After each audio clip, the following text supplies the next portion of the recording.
So now let us start the last module, module 4 of our syllabus. And at the very beginning we will be starting with magnetostatics. So before starting magnetostatics, you have already learned about electrostatics.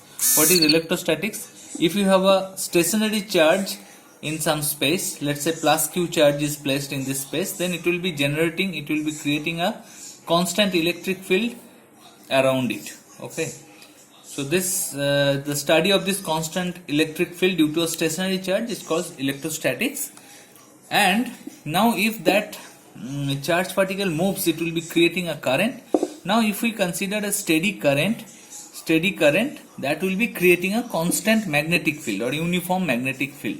Okay, this constant magnetic field, its study is done in magnetostatics. Okay, as in electrostatics, the basic formula from where this subject started was Coulomb's law. In magnetostatics, the basic formula that we will be starting our discussion from is called Biot Savart law. Biot Savart law in a non-vectorial form you have already learned in your higher secondary classes. In this part we will be learning it in vectorial formulation. Now let's say we are discussing now the Biot Savart law. Let's say this is a wire. This is a wire placed in a space and it's carrying a steady current I. It's carrying a steady current I. We have to calculate the magnetic field at this point P, which we will be calling as field point. Okay, and this magnetic field has been created by the flow of current in this wire, so we will be calling this wire as source. Okay, now according to Biot Savart law, for a small current carrying element, let's say dl prime, I need to mention that all the source terms will be denoted with a prime. That means this small element of this wire is denoted with dl prime vector. Okay, dl prime vector, and the position of this source point dl prime is r prime vector, position vector of this source point, and the position vector of the field point is denoted with r vector, and the position of this field point with respect to the source point is denoted with this vector, red one, that is curly r vector. Curly r vector, as you can see from this figure, is r vector minus r prime vector. So this is the nomenclature you have also followed in electrostatics, and we will be following that same nomenclature, same symbols here also in magnetostatics.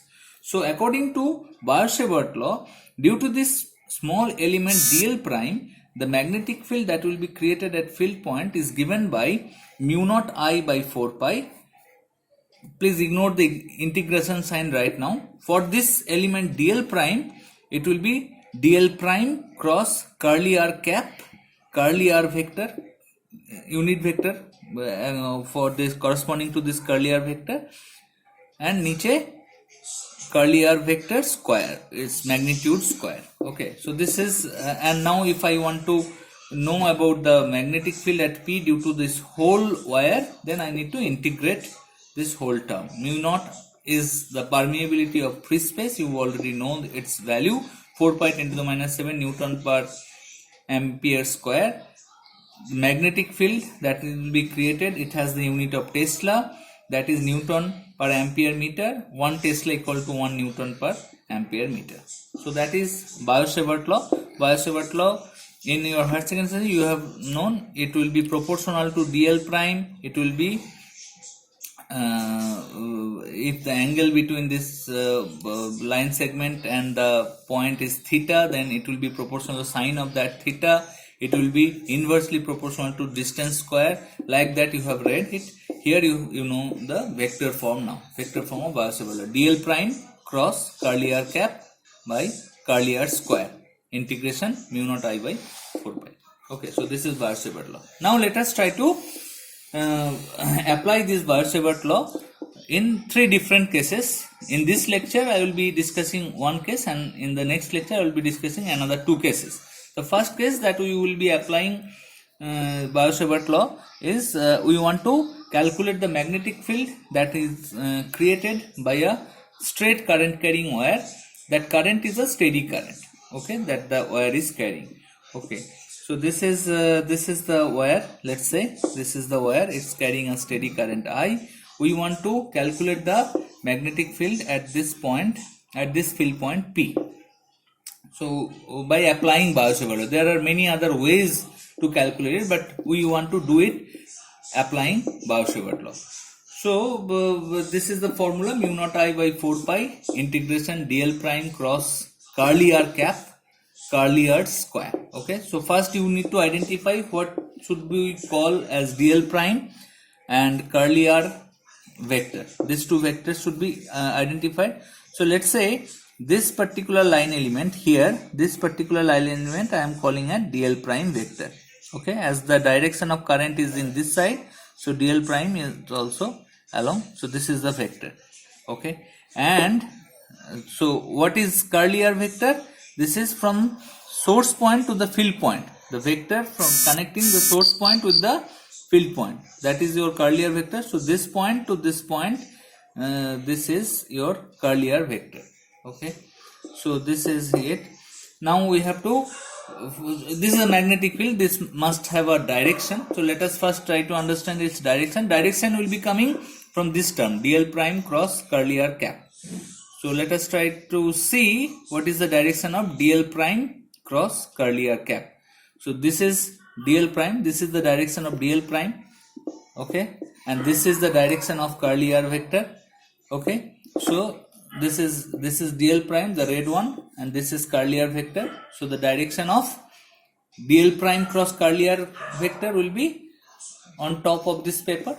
So at this point P, if I call this as if I represent it as unit vector n, so the direction of the magnetic field will be coming out of the paper, perpendicular to this paper, coming out of the page. Okay, so let me call it n cap. Direction of dl prime cross r n cap, points out of the page. So I will be just writing here n cap, and the rest will be the magnitude of this magnetic field. So magnitude of the magnetic field, mu naught I by 4 pi integration, I will see on which the integration will be done. Magnitude of dl prime cross r cap, and niche r square, curly r square. So magnitude of dl prime cross r cap, that will be dl prime, its magnitude, r cap, its magnitude, and sine of angle between dl prime and r. So let us consider alpha to be the angle between dl prime and curly r. Okay, sine of alpha. Now finally I have to do this integration. So I need to represent this right hand side within this integration. Some variable I need to identify on which I will be doing that integration. Let me identify this angle theta to be the variable on which I will be doing the integration, because this will be much easier to do the integration with respect to theta. Okay, because the limits will be known to us. So alpha and its relation with theta, it's very easy. Alpha plus this angle is equal to 180 degree, and this angle is 90 degree minus theta. So alpha is 90 degree minus theta, sine of 90 degree minus theta, that is cosine of theta. So dl prime cross curly r cap, its magnitude is dl prime cos theta. So fine, direction pata chala, magnitude is also known to us. Now I need to convert this dl prime with respect to theta. How to do that? Now from this point to this point, this is the L prime distance, and this point is the perpendicular distance from this field point to this wire is S. Let us consider S. So I can connect this L prime with S and theta. So what is the relation? L prime by S equal to tan theta. Now I can calculate dl prime very easily. So dl prime is given by this expression. So dl prime is expressed with respect to theta and d theta. So I got dl prime with respect to theta. I got this dl prime cross r, its magnitude with respect to theta. I know the direction of the magnetic field. Now the last thing is curly r. So I need to also represent this with respect to theta. So that is very much very easy, because S by R is cos theta, S by R is cos theta, so curly R is represented like that. Now I will be putting these three things in this formula of B. So that is mu naught I by 4 pi integration. In place of dl prime I will be writing S sec square theta d theta, then cos theta n cap, and niche aega curly R square, that is this term. Okay, so this term goes. So what remains is that 1 by S, that will be coming out mu naught I by 4 pi S integration cos theta d theta, and n cap will be there. Please never forget to give the direction sign of the magnetic field. Okay, it should be there because it's a vector quantity. Now the limit of integration you need to understand. So let's say this is your wire AB, this is your wire AB, and this is the field point. That means this is your S, this distance is S. Okay, so the wire starts from with angle theta 1 and the wire ends with angle theta 2. So this is angle theta 2. So the limit of integration will be theta 1 to theta 2. Fine. So this comes as a result mu naught I by 4 pi S sin theta 2 minus sin theta 1 n cap. Okay. Now if this wire is infinitely extended, that means theta 1 goes like this, theta 1 goes like this, that means this will be minus pi by 2 if the wire is infinite. If the A point is infinitely this direction, that will mean theta 1 will be minus pi by 2, theta 2 will again be plus pi by 2.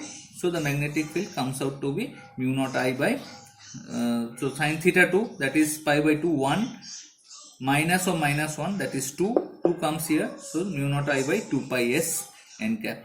That is the magnetic field due to an infinite wire. So if this is a wire, infinite wire carrying a steady current, that means you will be having a magnetic field around it like this. If this distance is S, then the magnetic field will have magnitude mu naught I by 2 pi S, and the direction of magnetic field in this side, it will be going inside the copy, and in this side the magnetic field will be coming out of the copy.